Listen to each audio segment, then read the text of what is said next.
अमेरिकी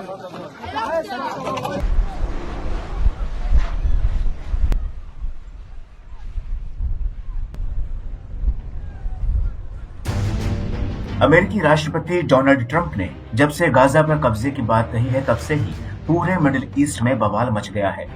खाड़ी से लेकर कई अरब देश ट्रंप के इस ऐलान के विरोध में उतर आए हैं। तो वह फिलिस्तीनी अथॉरिटी ने भी कह दिया है कि वो ट्रंप की इस स्कीम का विरोध करेगा।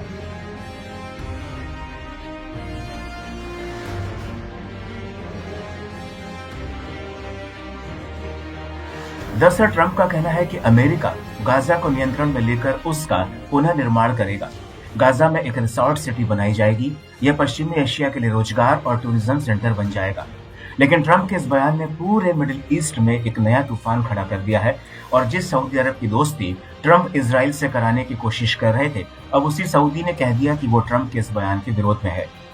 सऊदी अरब का कहना है कि हम फिलिस्तीन के लोगों के साथ खड़े हैं। गाजा में साम्राज्यवादी नीयत से किसी भी तरह की घुसपैठ का हम विरोध करते हैं।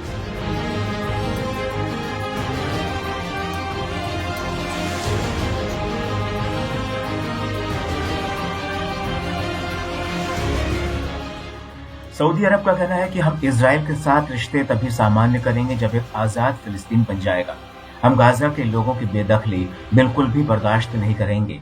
तो वहीं यूएन का कहना है कि गाजा में किसी भी तरह से कब्जा करना और वहां के लोगों को विस्थापित करना अंतर्राष्ट्रीय कानूनों का उल्लंघन है या गाजा में मानवाधिकारों का उल्लंघन करता है।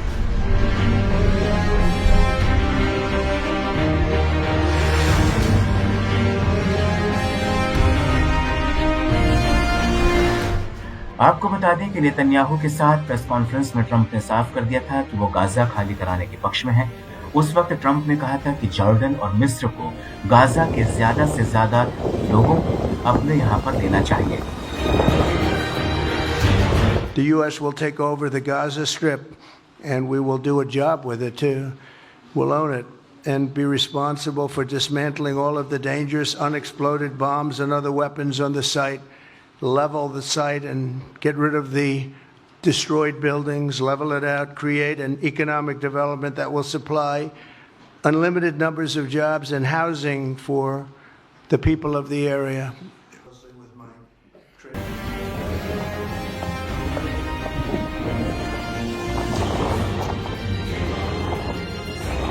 इन सब के बीच आपको ये भी बता दें कि इजराइल के हमलों में गाजा 92% तक मलबे के ढेर में तब्दील हो गया है। गाजा में 95% स्कूल पूरी तरह से तबाह हो चुके हैं। इसके अलावा गाजा में 25% भी पानी के स्रोत नहीं बचे हैं। मीडिया रिपोर्ट्स के मुताबिक गाजा में 5 करोड़ टन मलबा फैला है, जिसे उठाने में 100 ट्रकों को अगर 24 घंटे भी लगें तब भी उन्हें करीब 15 साल लग जाएंगे और इसमें 10,000 करोड़ से ज्यादा का खर्चा आएगा। आपको बता दें कि जॉर्डन, मिस्र ने ट्रंप के इस प्लान को ठुकरा दिया है। वहीं तुर्की भी फिलिस्तीन के इस प्लान के विरोध में है।